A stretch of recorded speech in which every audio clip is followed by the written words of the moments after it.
Hello my dear student, आप लोग सभी को एक बार फिर से एलएलटीसी यूट्यूब चैनल पर स्वागत है। पिछले क्लास में हम लोग न्यूमेरिकल देखे थे और कुछ थ्योरी देखे थे। वहां से हम लोग आगे चलते हैं। अभी तक हम लोग जितने भी देख रहे थे वह कांस्टेंट फोर्स के कारण वर्क चेक कर रहे थे, ठीक है ना। लेकिन आज हम लोग पढ़ने वाले हैं कि जब किसी वस्तु पर वेरिएबल फोर्स लगे, मतलब कभी ज्यादा कभी कम फोर्स लगे, तो उस केस में हमारा वर्क डन कैसे निकालेंगे, कितना होगा, ठीक है ना। तो देखिए, जैसे मान लेते हैं कि सिंपल सा एक फंडा ले लेते हैं।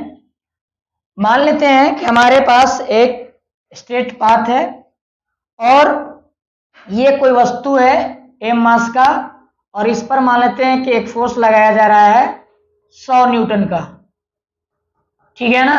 इस ये पार्टिकल ए से बी तक मान ली चला गया।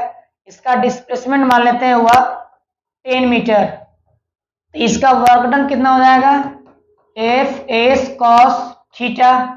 तो डब्ल्यू बराबर हो जाएगा एफ एस कॉस, देखिए फोर्स के डायरेक्शन में हुआ है तो थीटा का जो, देखिए फोर्स का डायरेक्शन में डिस्प्लेसमेंट हुआ है तो थीटा जो बनेगा वो कितना बनेगा, 0 डिग्री। तो कॉस 0 हो जाएगा यहाँ, और कॉस 0 का मान कितना होता है, 1। तो अभी तक हम लोग जितना देखे थे वह फोर्स कांस्टेंट हो तब के केस में हम लोग देखे थे कि हमारा वर्क डन किसी वस्तु पर कितना होगा, ठीक है ना। लेकिन आज हम लोग ये पढ़ने जा रहे हैं कि अगर आपके पास कोई बॉडी पर फोर्स लगे और वो फोर्स कैसा हो, वेरिएबल हो, ठीक है ना, कैसा हो, वेरिएबल हो, तब हमारा वर्क डन कितना होगा। तो पहले हम लोग समझते हैं कि सर वेरिएबल का मतलब क्या कहना चाह रहे हैं। जैसे मान लेते हैं कि देखिए एक कोई बॉडी है, इसको पहले आराम से हम इरेज कर लें। देखिए हमारे पास एक स्ट्रेट पाथ है, इस पर कोई एक बॉडी है जो पॉइंट ए पर शुरुआती दौर में फोर्स लग रहा है एफ। फिर यहां जब ये चला गया तो फोर्स का मान बढ़ा दिया गया, एरो साइन का मतलब फोर्स बढ़ रहा है। फिर मान लेते हैं यहां चला गया तो फोर्स बढ़ा दिए, बहुत सारे फोर्स लगा दिए। या फिर ऐसा भी हो सकता है कि फोर्स का वैल्यू घटा दिए, तो फोर्स कहीं ज्यादा लग रहा है कहीं कम लग रहा है। मतलब फोर्स एक वेरिएबल, मतलब फोर्स जो है वो हमारा वेरिएबल है, कांस्टेंट फोर्स नहीं है। तो उस समय भी देखिए जब कांस्टेंट फोर्स था तब पर भी पार्टिकल आगे की ओर गति कर रहा था।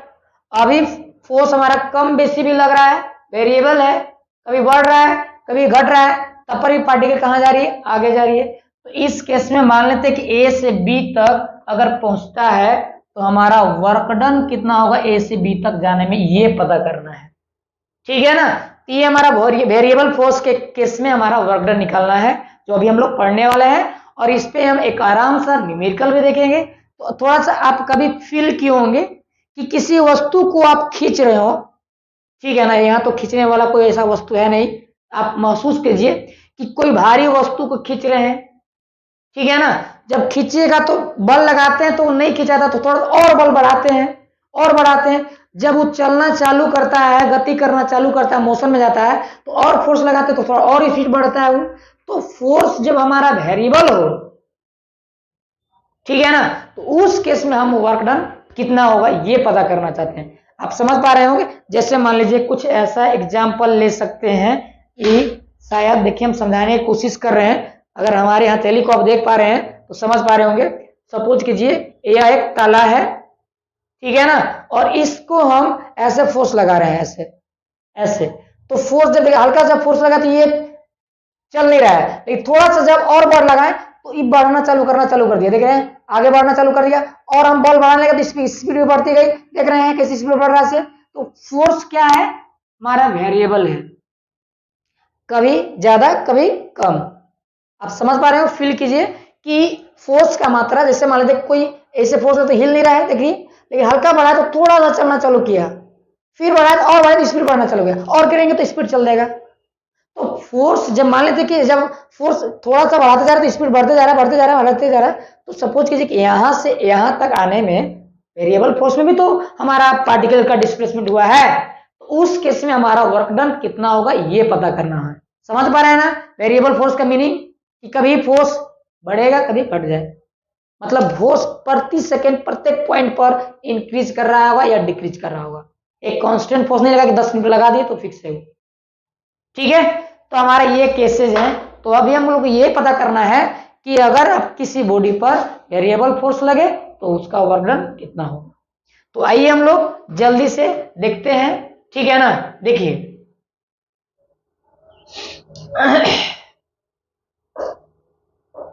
देखिए यह हेडिंग आपको आराम से लगा हुआ है, work done by variable forces.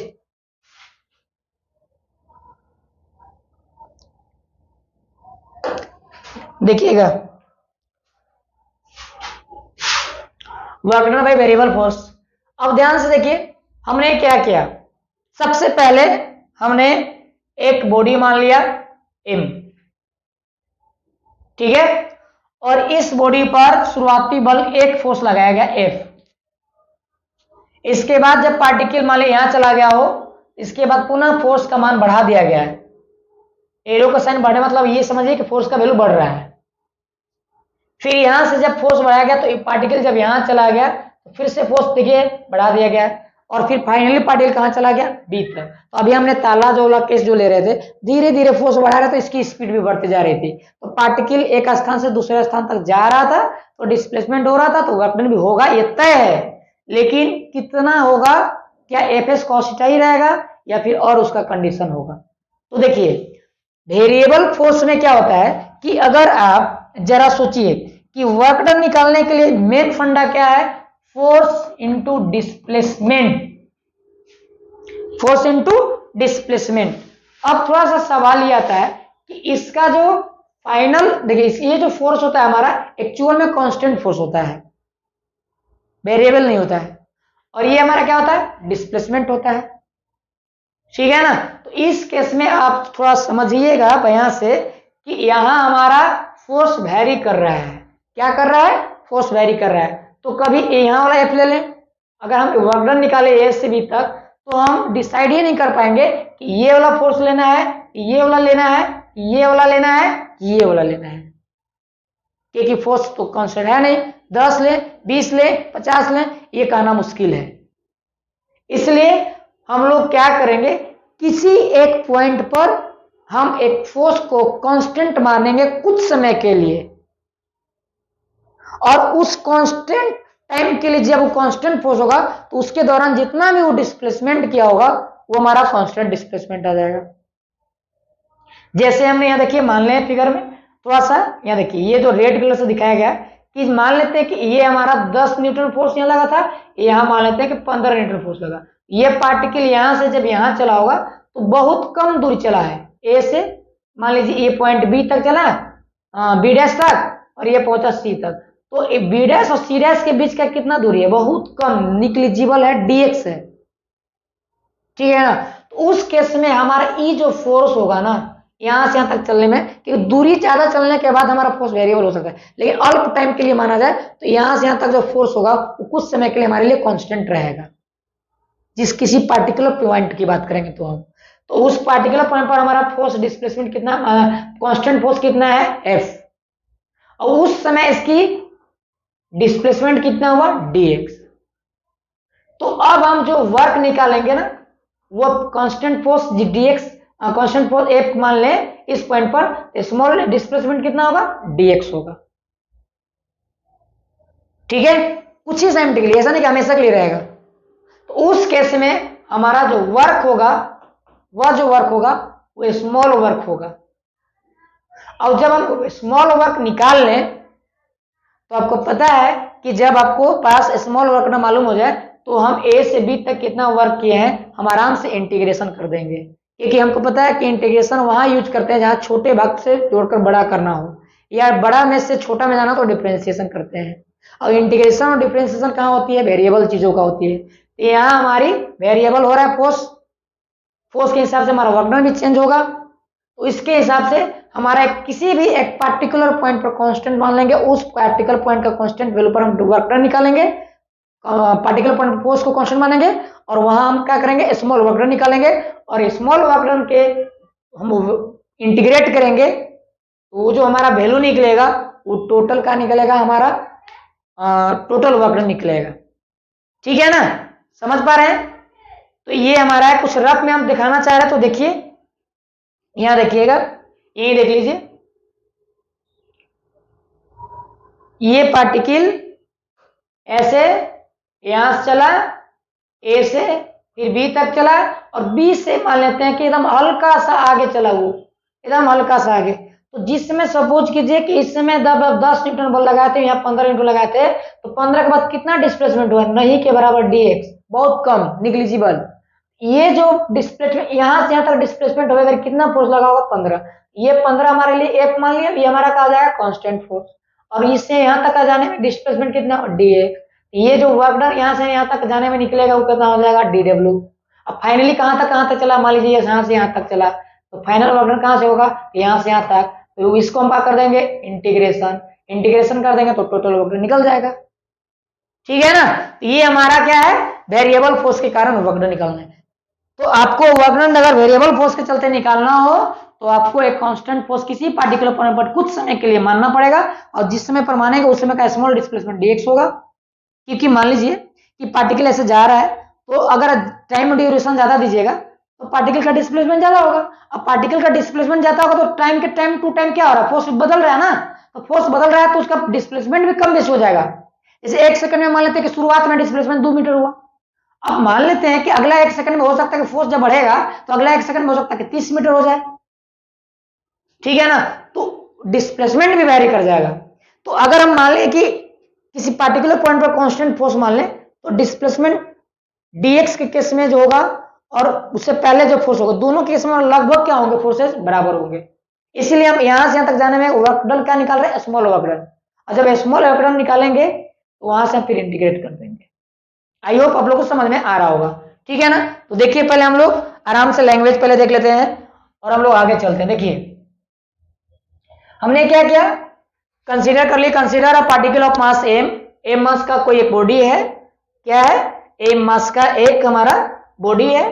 Consider a particle of mass M moves from point A to B, और कहां से कहां तक जा रहा है? ए से बी तक जा रहा है, बाय द वेरिएबल फोर्सेज। किसके द्वारा? तो फोर्स उस पर कौन सा लग रहा है? वेरिएबल फोर्स के साथ जा रहा है, विच is shown in the figure, जैसा कि आप फिगर में देख रहे हैं, चित्र में देख रहे हैं। ठीक है ना, अब मान लीजिए लेट कर लिया गया कि लेट, यहां से देखिए, let x1 is the distance from point O से ए तक का दूरी कितना है? x1 है, टू पॉइंट ए से ओ तक का बीच का डिस्टेंस x1 है। आफ्टर सम टाइम, कुछ समय बाद, टाइम इट रीचेज, यह पहुंचता है, कहां पहुंचता है? देखिए कुछ समय बाद ये कहां पहुंचता है? देखिए कुछ, it reaches at point B, और कुछ समय बाद कहां पहुंच जाता है? बी पर पहुंच जाता है। फ्रॉम पॉइंट ए, कहां से? पॉइंट ए से बी तक चला है, वास्तव में यहां से यहां तक है। ठीक है ना, which is shown in the figure, आप दिखा सकते हैं। और whose distance x2 from the point O, मतलब पॉइंट ओ से जब ए पॉइंट ए से बी तक जाता है तो उसका जो डिस्टेंस होता है x2 वो ओ से लिया गया है ना, तो इसका नेट डिस्प्लेसमेंट कितना होगा? तो x2 माइनस x1, मतलब ए से बी तक का डिस्प्लेसमेंट कितना होगा?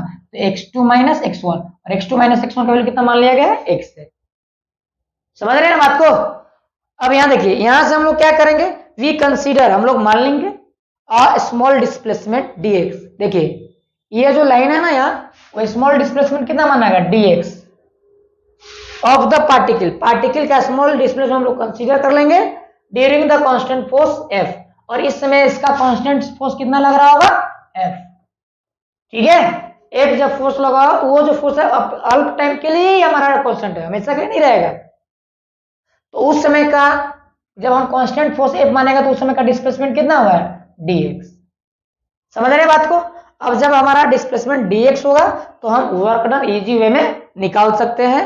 तो देखिए इसका वर्क डन क्या है से, देखिए small work done by the particle of the particle during the small displacement is given. तो हम स्मॉल वर्क डन की बात करें, स्मॉल वर्क डन कितना होगा? तो dw बराबर f डॉट dx, ये की फॉर्मूला क्या होता है? Force into displacement. अभी आपने जस्ट देखा यहाँ कि ये पार्टिकल थी, यहाँ से यहाँ तक जा रहा था, तो इसका स्मॉल डिस्प्लेसमेंट कितना था? यहाँ वाला पॉइंट dx था, और यहाँ का कांस्टेंट फोर्स कितना माना गया है? f। तो उस समय वर्क डन कितना करेगा, इस पॉइंट से इस पॉइंट तक जाने में जो हमारा वर्क करेगा कितना होगा, dw। ये हमने लिख दिया, डेट मीन्स dw बराबर vector f dot vector dx। अब यहां से लिखे हम dw बराबर f dx cos 0 डिग्री, क्योंकि थीटा का वैल्यू कितना बनेगा, 0 डिग्री। क्यों, क्योंकि फोर्स के ही डायरेक्शन में डिस्प्लेसमेंट हो रही है, तो डिस्प्लेसमेंट का डायरेक्शन और फोर्स का डायरेक्शन क्या है, सेम है, इसलिए हमारा वर्क डन थीटा कितना बनेगा, 0 डिग्री बनेगा। ठीक है ना, तो डी डब्ल्यू इक्वल टू हो जाएगा कितना, एफ डी एक्स कॉस 0 का मान 1। तो यहां से आ जाएगा डी डब्ल्यू बराबर एफ डी एक्स, इसको मान लेंगे क्वेश्चन नंबर फर्स्ट। अब ये जो वर्क डन निकला है ना, ये जो वर्क डन निकला है वो यहां देखिए इस पार्ट और इस पार्ट के स्मॉल पर निकला था, ये जो हमने माने थे, आप वीडियो देखिएगा पीछे, ये पार्ट पर निकला था, इसके चलते से आप निकाले हैं वर्क डन, इस डिस्प्लेसमेंट की वजह से। अब पार्टिकल कहां से कहां तक चला है, पार्टिकल चला है ए से फाइनल बी तक चला है, तो आपको वर्क डन ए से कहां तक चाहिए, बी तक चाहिए। तो आपको छोटा से जब बड़ा करना हो तो उसका क्या तरीका है, इंटीग्रेशन। जब हम इंटीग्रेशन कर देंगे तो हम यहां से क्या कर देंगे, टोटल वर्क डन निकाल सकते हैं। तो for total work done we integrate the above equation. तो आइए हम लोग इसका क्या करेंगे, एबव इक्वेशन को इंटीग्रेट करेंगे। ठीक है ना, तो देखिए यहां से अगर लिखना चाहें तो लिख सकते हैं for total work done we integrate of above equation first. Above equation first को इंटीग्रेट करेंगे हम, तो जब आप इंटीग्रेशन करेंगे तो देखिए क्या होगा, से इंटीग्रेशन डी डब्ल्यू हो जाएगा, ठीक है ना, और ये हो जाएगा कितना, एफ डी एक्स इंटीग्रेशन। अब लिमिट कहां से कहां तक जाएगा इसका, तो इसका लिमिट हो जाएगा x1 से लेकर x2 तक। x1 का बाद उस समय वर्क डन कितना होगा, 0, और फाइनल जब x2 तक चला जाएगा तो कितना हो जाएगा, w। तो dw का इंटीग्रेशन कितना हो जाएगा, w, लिमिट 0 से w तक। अब यहां हमको वैल्यू पता नहीं है, इसलिए हम इसको तो ऐसे ही रहने देंगे, ये जगह एफ डी एक्स। इसको आराम से वीडियो को पॉज करके आराम से पहले नोट कर लीजिएगा, क्योंकि हम उसको स्लाइड ऊपर करने वाले हैं। ठीक है, चलिए देखिए, अब यहां से हम अगर वर्क डन निकालें, ये हो जाएगा कितना, x1 से लेकर x2 तक। तो आपको वर्क डन में पता है ना कि सबसे पहले इंटीग्रेशन जब करते हैं तो हमको पहले उसको क्या करते हैं, अपर लिमिट रखते हैं, कर बाद लोअर लिमिट लगते हैं, और लोअर लिमिट जब लगते हैं तो माइनस को लगा कर रखते हैं। ठीक है ना, जब लोअर लिमिट रखा जाता है तो माइनस लगा के, यहाँ लगा लिख दे रहे हैं माइनस लगा के, ठीक है ना। ऊपर वाला पहले लिखेंगे, तो देखिए ये हो जाएगा W माइनस कितना, 0 बराबर कितना हो जाएगा, F D x x1 to x2, तो हो जाएगा W बराबर कितना, F D x x1 to x2। ये हमारा फाइनल रिजल्ट आया जब आपको वेरिएबल फोर्स के वजह से वर्क डन निकालना हो। क्या निकालना हो, वर्क डन निकालना हो, ठीक है ना। ये हमारा फाइनल रिजल्ट है x1, ये वहां आ जाएगा x2, देख लीजिए। ठीक है, अब आराम से इसको आप वीडियो को रोककर नोट कर सकते हैं, यहां तक तो कोई दिक्कत नहीं होगा। चलिए हम लोग देखते हैं, इस पर एक न्यूमेरिकल देखते हैं। देखिए हमारा एक न्यूमेरिकल है जो हम बोर्ड पर लिख दे रहे हैं, आराम से आप लोग लिखिएगा और अपने से भी बनाने की कोशिश कीजिएगा, ठीक है ना। न्यूमेरिकल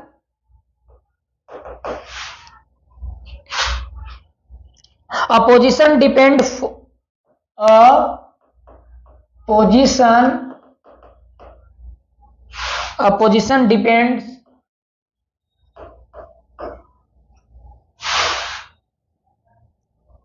फोर्स F बराबर 7 minus 2x plus 3x square Newton act on a body on A small body है ना, sorry, on a small body, ठीक है ना, of mass 2 kg and displacement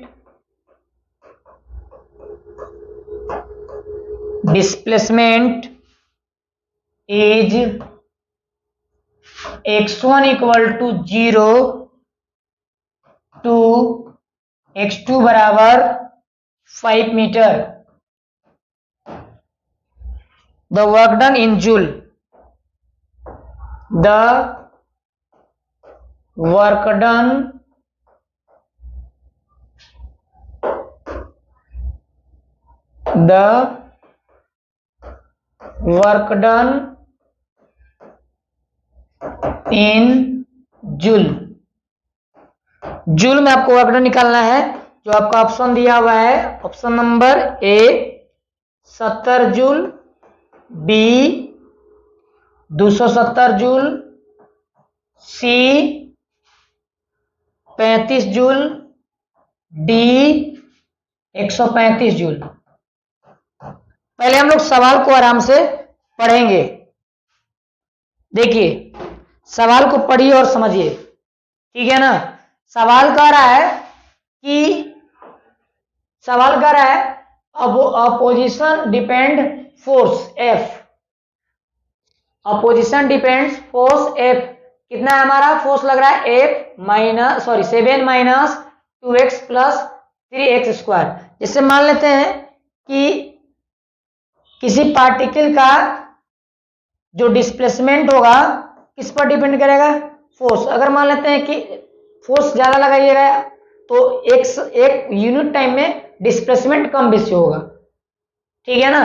तो यहां देखिए, ये जो फोर्स दिया हुआ है, डिस्प्लेसमेंट जैसे जैसे वेरी करेगा x का मान, वैसे वैसे फोर्स का वैल्यू क्या करेगा, चेंज करेगा। तो ये जो फोर्स है कैसा है, वेरिएबल फोर्स है, किसके साथ, डिस्प्लेसमेंट के साथ। डिस्प्लेसमेंट जैसे जैसे वेरी करेगा हमारा फोर्स भी वेरी कर रहा है, ठीक है ना। अब कह रहा है कि एक्ट वो लग रहा है ऑन अ स्मॉल बॉडी, किसी स्मॉल बॉडी पर इतना फोर्स लग रहा है, कितना, variable force 7 minus 2x plus 3x square, इतना फोर्स लग रहा है। मतलब ये कहना चाह रहा है कि पार्टिकल का डिस्प्लेसमेंट जैसे जैसे बढ़ेगा, चेंज होगा, उसी तरह से फोर्स का वैल्यू भी चेंज हो रहा है, ठीक है ना।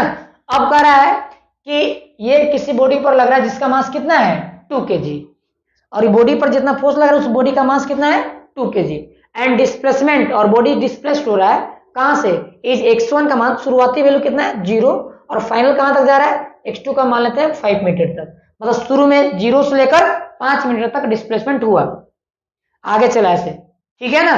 तो बताना है कि वर्क डन यहां से यहां तक जाने में वर्क तो करेगा ना, तो ये वर्क डन किया तो कितना किया।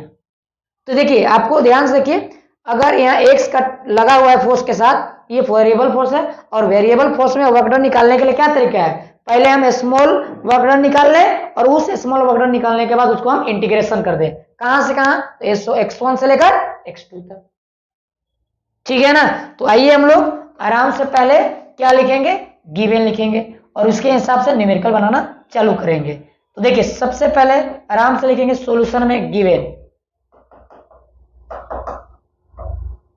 F का वैल्यू कितना है 7 minus 2x plus 3x square Newton, ये क्या हमारा फोर्स, और x1 equal to 0, x2 equal to 5 metre.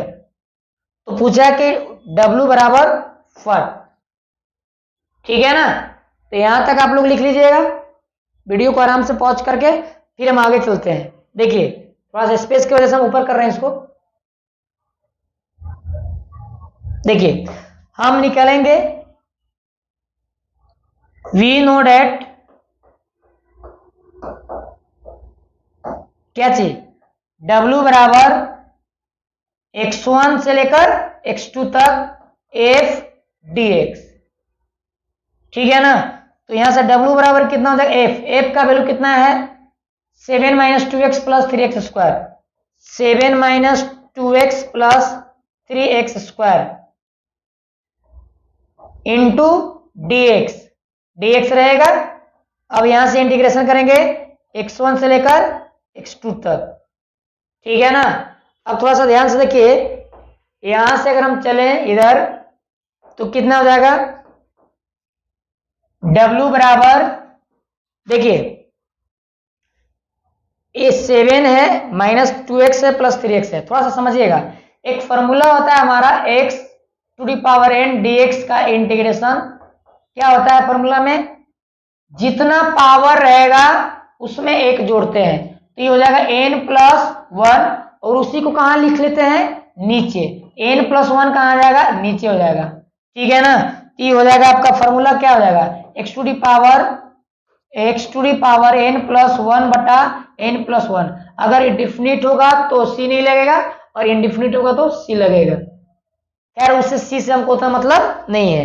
अब एक छोटी सी चीज समझिए, जैसे अगर मान लेते 7 का, अगर आपको कोई बोलेगा ना कि 5 का इंटीग्रेशन करें, तो उससे पहले हम लोग कुछ चीज देख लेते हैं। ऐसे आप लोग जानते होंगे, जैसे dx का इंटीग्रेशन करना तो हम इसको लिख सकते हैं ऐसे 1 इंटू dx, और 1 इंटू dx लिखेंगे तो क्या कर सकते हैं, हम लिख सकते हैं x to the power 0 dx। 1 को लिख सकते हैं x to the power 0 dx, क्योंकि किसी का पावर 0 उसका वैल्यू कितना होता है 1। तो आप जरा सोचिए कि इसको लिख सकते हैं x to the power 0 dx।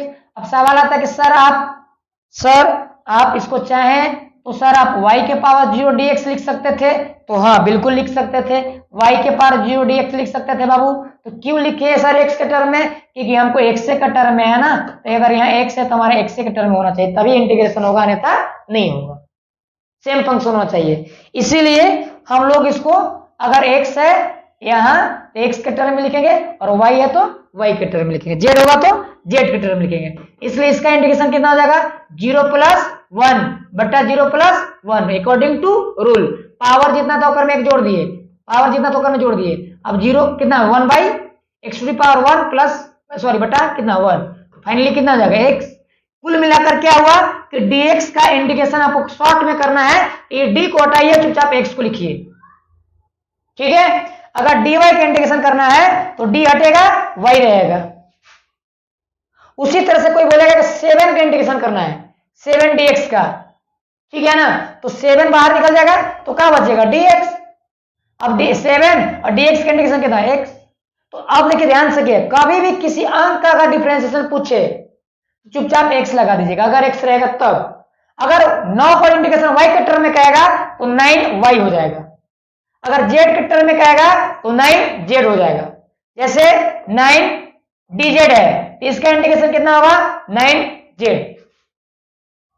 ठीक है ना, तो यहां से देखिए इस बात को थोड़ा सा हम लोग को समझने वाली चीजें हैं जो अभी हम लोग न्यूमेरिकल बनाने पर देखिए।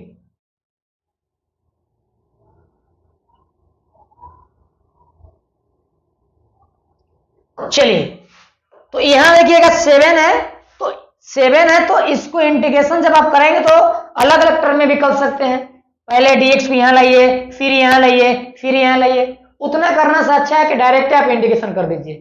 ठीक है ना, तो 7 का इंटीग्रेशन देखिए करना है हमको, 7 का इंटीग्रेशन किसके टर्म में, dx के टर्म में, तो डायरेक्ट हो जाएगा कितना 7x, अभी तुरंत बताए हैं। माइनस है तो माइनस लगा देंगे, 2 है तो 2 लिख देंगे।